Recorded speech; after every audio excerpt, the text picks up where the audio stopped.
Good morning and hello, wherever you are.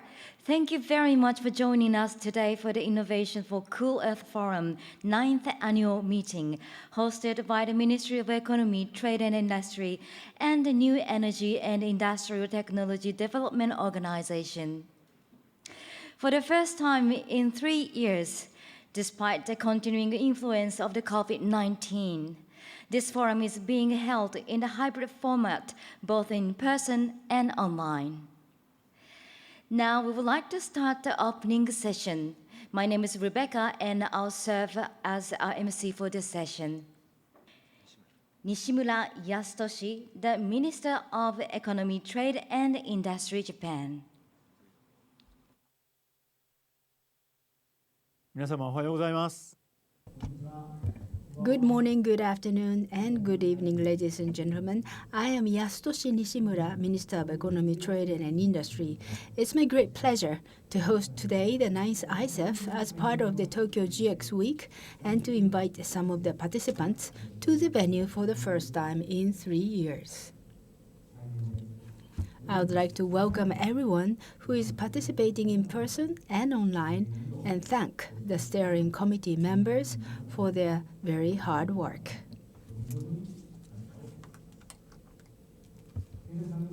METI is holding the Tokyo GX Week from September 26, that energy and environment-related conferences are held, realizing green transformation.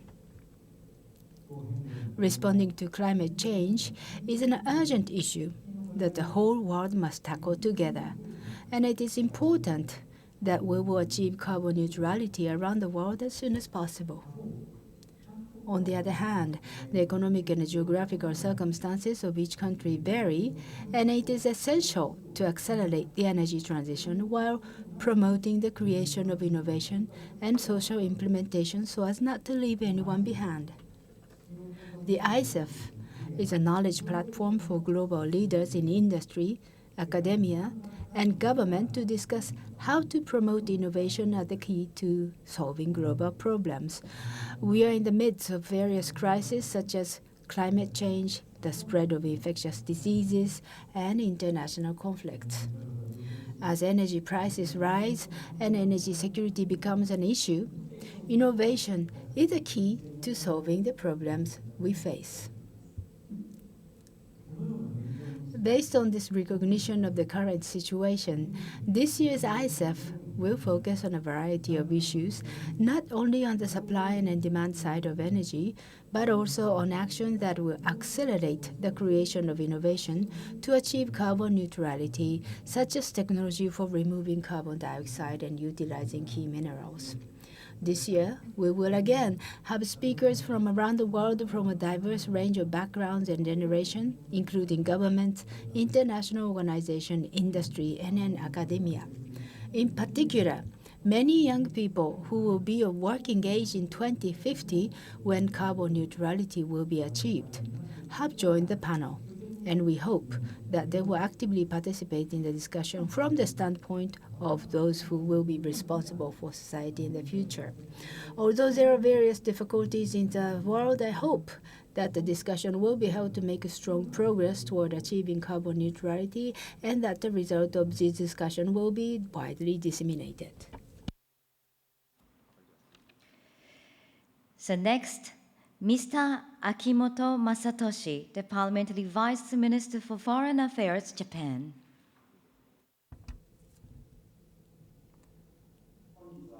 It's my great honor to address at the opening session of ICEF. I congratulate you on this year's ICEF, which provides valuable opportunity for leaders from industry, government, and academia from around the world to gather and discuss actions to accelerate low-carbon innovation. Last year at COP26, the rulebook for the Paris Agreement was finalized, and the world has entered the stage of steady implementation in order to realize 1.5-degree goal. As we meet for COP27 this week, international community must emphasize and focus on action to accelerate global decarbonization efforts. The world with the war in Ukraine is currently facing a major challenge of achieving both energy security and climate change goal. but the long-term goal of achieving carbon neutrality by 2050 will remain unchanged. Various low-carbon innovations will have to play an important role in realizing an energy transition that is tailored to each country's circumstances and leaves no one behind. It hoped that the Japanese technology will help achieve carbon neutrality by 2050, leading to a sustainable development and solutions to global climate change issues.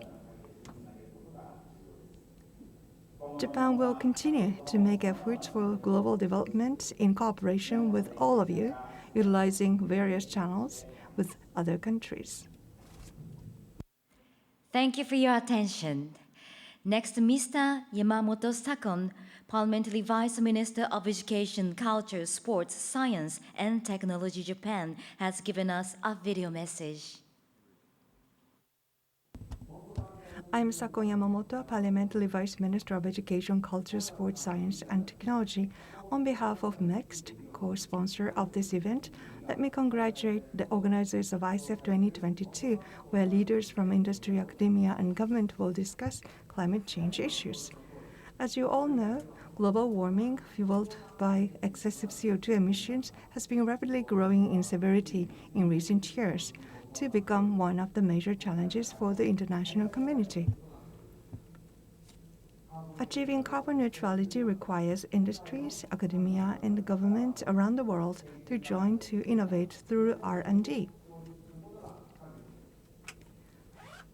Today, I hope that the leaders from government, international organizations, industry, academia, and with diverse background gathered here from across the globe will discuss on innovations in environmental energy and convey to the world their importance.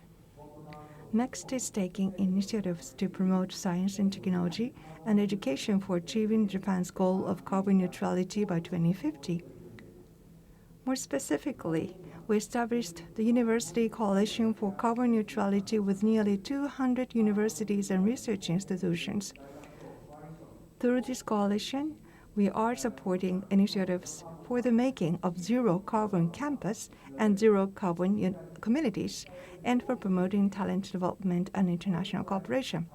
We will step up our support for fostering human resources and basic R&D at universities and research institutions while collaborating with efforts by industry on initiative and innovative green transformation technologies. I wish to thank all of you for your great contribution and sincerely hope that today's meeting will be a very fruitful one. Thank you very much. Thank you for your attention. And next, Mr. Tsunoda Hideo, Parliamentary Vice Minister of Agriculture, Forestry, and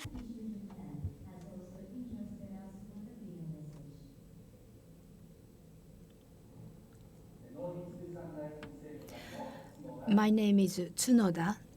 I am the Vice Minister for the Ministry. I am deeply grateful and respectful that leaders from industry, government, and academia from around the world are here today to discuss innovation that will help solve the global warming problem. Global warming makes weather events extreme, and we are suffering from damages in agriculture, forestry, and in fishery by severe typhoons and torrential rain events in Japan. Global warming also poses a major risk to the agriculture, forestry, and fishery industries, as it is feared that it will affect production sites by reducing crop yield, lowering quality, and decreasing fish catches. On the other hand, the agriculture, forestry, and fishery industry is also a source of green gas emission. The agriculture, forestry, fishery industry is also a source of greenhouse gas emission, around for 4.4% of Japan's total greenhouse gas emission. This figure is broken down into carbon dioxide emission from fuel combustion as well as methane emission from livestock and paddy field. We need to come up with innovations to secure food production, yet solving above-mentioned problems. In response to this situation, the MAF formulated the Green Food System Strategy in May last year as a policy direction to realize both improvement of productivity and sustainability of the food, agriculture, forestry, and then fishery industries through innovations. The strategy set forth 14 KPIs to be achieved by 2050, including ambitious goals for greenhouse gas reduction, such as achieving zero CO2 emissions in agriculture, forestry, and fisheries by 2050, and complete shift to horticultural facilities that do not use fossil fuels. In order to achieve these goals, it is important to promote not only innovation in production site, but also behavioral changes in the entire nation surrounding the food system, from procurement to production, processing, distribution, and consumption. The government has also enacted a law to implement the Green Food System Strategy and is promoting government-wide measures to reduce the environmental impact of the food, agriculture, forestry, and fishery industry. We believe that Japan's efforts can contribute as a model for sustainable food system in Asian monsoon region, which has similar climate conditions, and we will actively contribute to achieve carbon neutrality by 2050.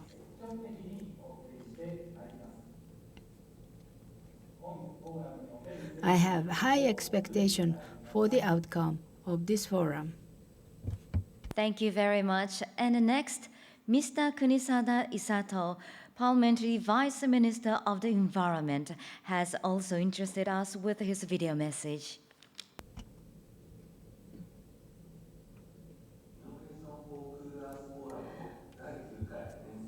I would like to extend my greetings on the occasion of the 9th annual meeting of the ICEF. Last year, negotiations came to an agreement on the implementation rules of a Paris Agreement of COP26. And it was an important year as the world moved from the negotiation to the implementation phase towards decarbonization. As we seek to accelerate global efforts for decarbonization in the critical time, now we are faced with the energy crisis sparked by Russia's invasion of Ukraine on top of the COVID-19 pandemic. Despite such turbulences, we cannot afford to slow down our action for decarbonization. ICEF is a forum for world leaders to come together to discuss climate change solutions based on innovation. The main theme of this edition is low-carbon innovation in a time of crisis. Our ministry strives to achieve net zero by 2050 and to solve social issues and simultaneously achieve regional revitalization and decarbonization through the promotion of decarbonization leading areas. In addition, a conference chaired by Prime Minister Kishida has been held to formulate roadmap for the next 10 years to achieve the transformation of the entire economic and social system, in other words, the green transformation, by shifting economy, society, and industrial structure from fossil fuels to clean energy. Japan has already begun to draw up a grand design to achieve decarbonization in regions, lifestyles, and industry. I sincerely hope that the global insights collected in this edition of ICEF will provide a strong support to the global trend toward the decarbonization, which is now facing difficulties, and help us to achieve net zero by 2050. Thank you very much. And next, Mr. Tanaka Nobuo, Chair of the Innovation for Cool Earth Forum Steering Committee, former Executive Director, International Energy Agency, will give us opening remarks. So, Mr. Tanaka, if you please. Good morning, ladies and gentlemen, ministers and vice ministers, and especially Your Excellency Asako Omi, the member of the lower house today. Welcome to the 9th annual meeting of the Innovation for Cool Earth Forum, ICEF2022. Before starting the meeting, I would like to propose a minute of silent prayer for the late Prime Minister Shinzo Abe, who initiated the ICEF 9 years ago. But unfortunately, he was killed in a recent terrorist attack. This photo is at the ICEF 2019, 3 years ago, before the COVID-19 happened. He is our founding father and a unique Japanese politician with global identity. Ladies and gentlemen, please stand up and start.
Thank you very much. Please take your seat again.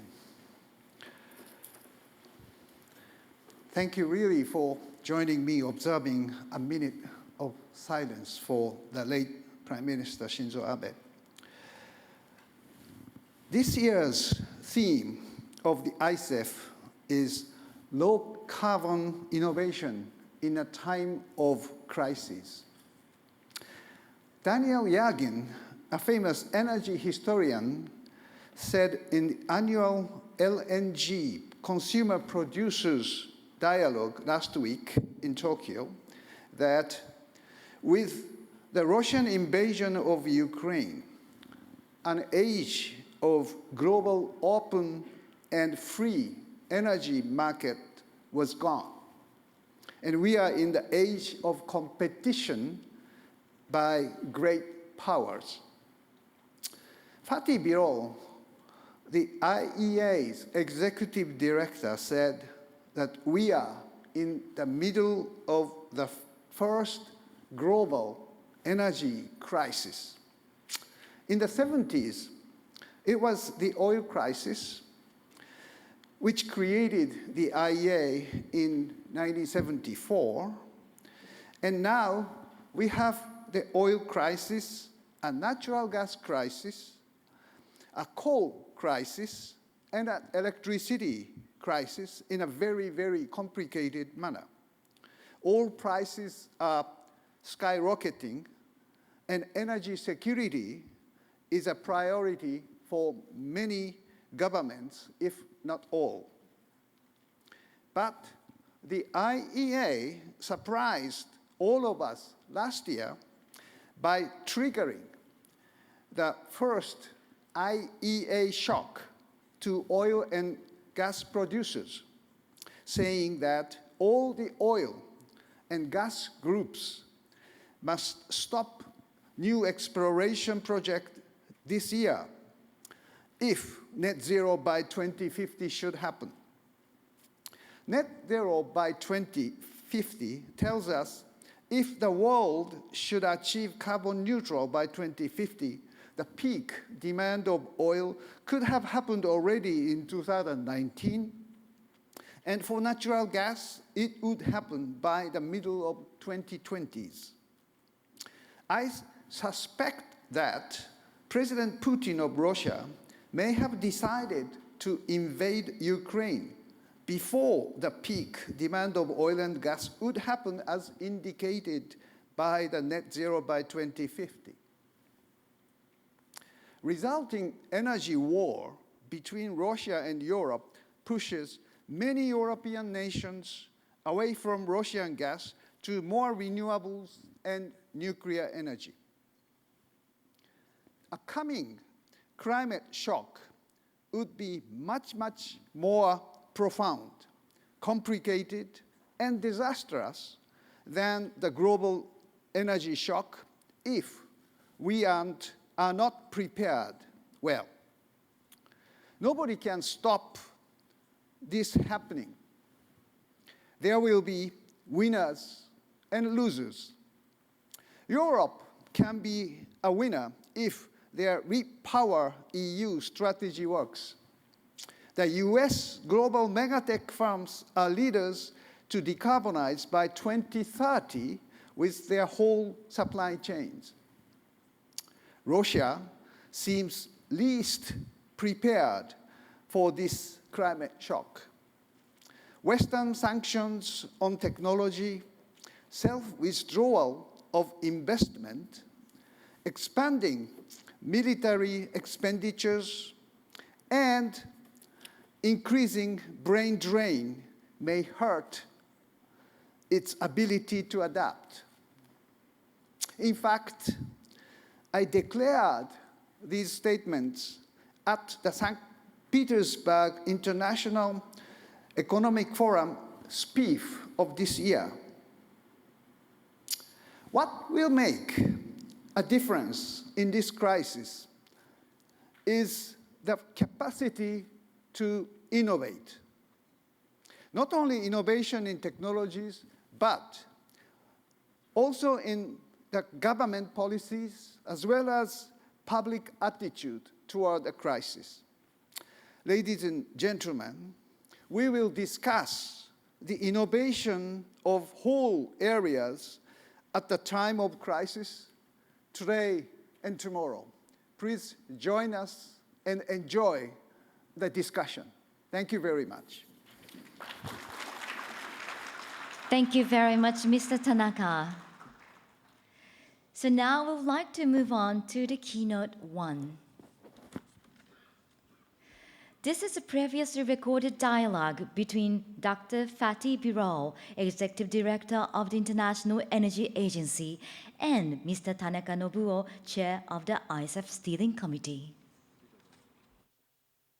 Hi, Fatih-san. Thank you very much today for attending this Innovation for Cool Earth Forum. And I really appreciate your contribution. And also, you have spent many days last week for the Japan's important meetings and events, including Prime Minister Abe's funeral. Fatih-san, you mentioned very often that we are now in the first global energy crisis. I imagine that because of that, many governments are enhancing energy security policies for their own survival.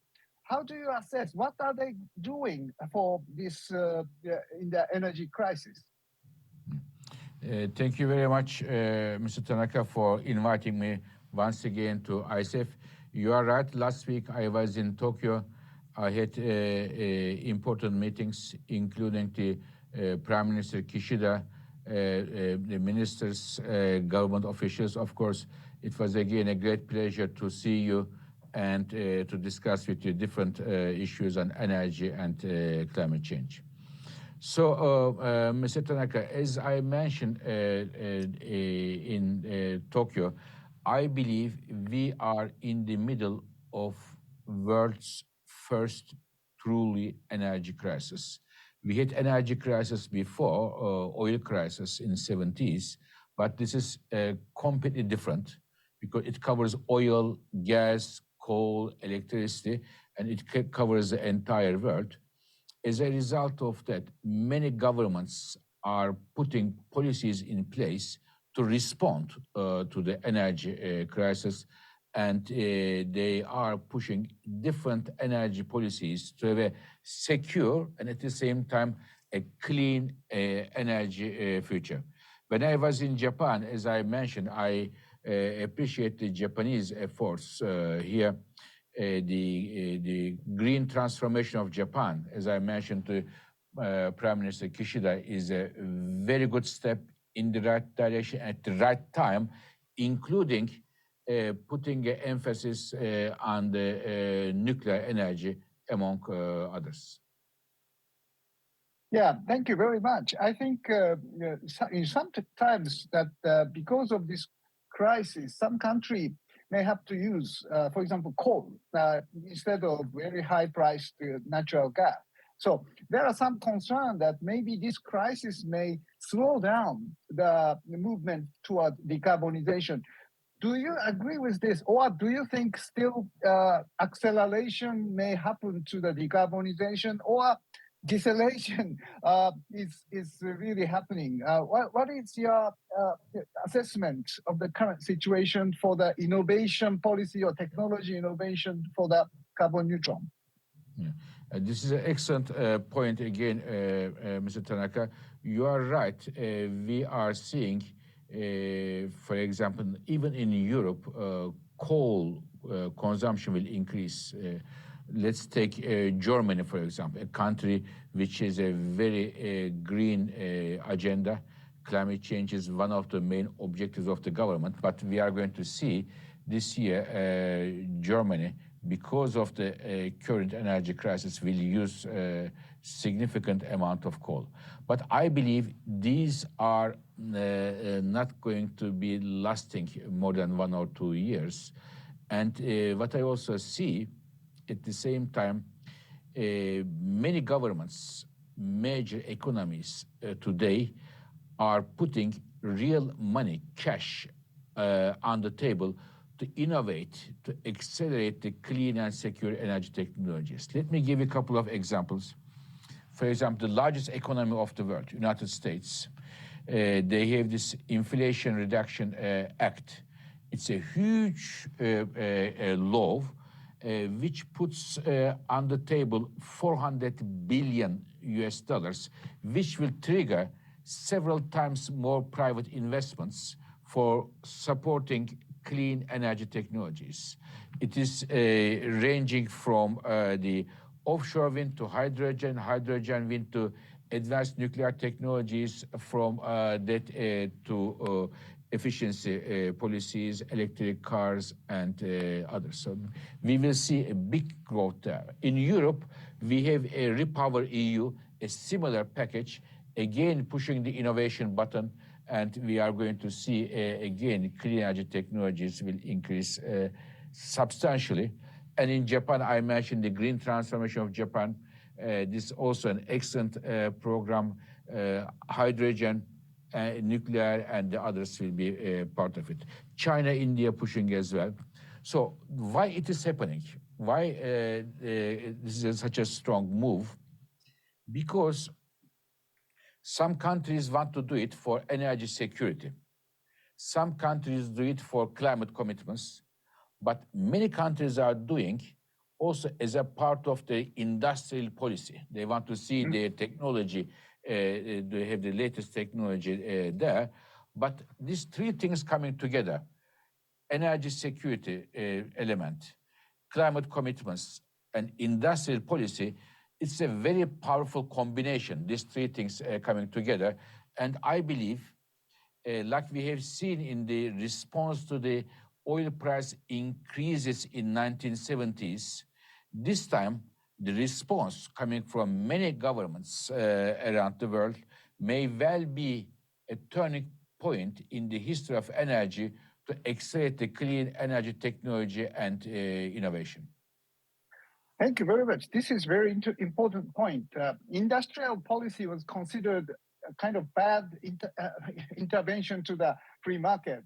So Japan was, in a way, criticized by the United States in the trade conflict and not really activate the industrial policy. But now you are saying that we need industrial policy, renewed industrial policy in this kind of crisis to facilitate the deployment of the new technologies, including nuclear, hydrogen, etc.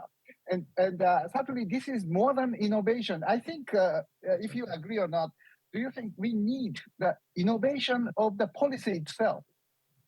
I completely agree. Innovation of policy is needed. It can be in different countries in different ways. It can be expressed. But I see today, for example, in the United States, one of the reasons that this new Inflation Reduction Act gets so much support in the House and also in the Senate is many parts of the US society believe they shouldn't be behind other large economies in Asia and elsewhere. Let me give you an example of electric cars. Today, half of the electric cars manufactured in the world are in China, other half everybody else put together. And we know that the car manufacturers want to push electric cars significantly. Just a few weeks ago, we had a meeting with the 20 top car manufacturers of the world. And at that meeting, 18 out of 20 car manufacturers, top management told us that for them, electric cars is the top priority. So I think United States didn't want to be behind other countries here in terms of the next step in the car manufacturing car industry, and therefore they are giving lucrative incentives. Now, if anybody wants to buy a car or if anybody wants to build an electric car charging system. So with some innovation technologies, innovation policies, they are going to provide incentives for it can be electric cars, it can be CCUS, advanced nuclear, it can be electrolyzers for hydrogen. We are going to see that the United States is coming very strong, and I expect between US and Europe, Japan, China, and others, there will be a competition in terms of having a good position in the next chapter of the clean energy technology industry. And who moves first? As we all know, the first movers have always an advantage vis-a-vis others. And I believe there will be a competition at the end of the day. Of course, this competition may help to bring the cost of those technologies down. And as a result, it's a good news for the climate. So maybe this brings me back again to your second question. I believe it will be less difficult to reach our climate targets now. And this the energy crisis may give a impetus, additional momentum for clean energy technologies, which can help us to address our climate challenges. Yeah, exactly. This competition is getting severer and tougher, but certainly that opened the way for carbon neutral.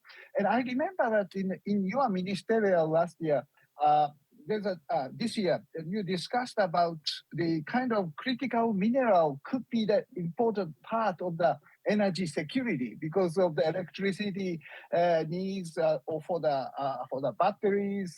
There are plenty of these materials which could be secured for as an important supply source. So IEA is starting some work for this critical mineral security issues. Or are you planning to have a storage like petroleum?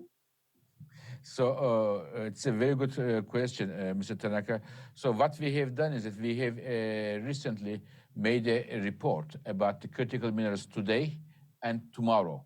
So if the world goes in the direction of clean energy, which seems it is going, we will need a lot of lithium, copper, cobalt, and others. And currently, the resources and the manufacturing is concentrated on a very few number of countries. So this may be, from an energy security point of view, it may be a risky business. So it is the reason we are now advising our member countries to look at their domestic critical mineral resources and build the manufacturing capacity. And many of them are doing, and this is a good news. Our member countries also, for example, India as well, United States, Canada, Europe. But at the same time, we are also considering whether or not we should build a voluntary safety network of our countries in terms of the critical minerals. It is a project that we are now working on. Thank you. Thank you. Well, IEA has certainly played a very, very important role in this first global energy crisis. Releasing stockpile of oil is one thing, Yes. and coordinating gas supply, etc. So you will have a new, very important energy security mandate for the future of decarbonized world and such. And I really congratulate you and wish you the great success, Father. Finally, could you say one word for the ICEF and the message to the ICEF participants, or a message to Japan through the ICEF meeting?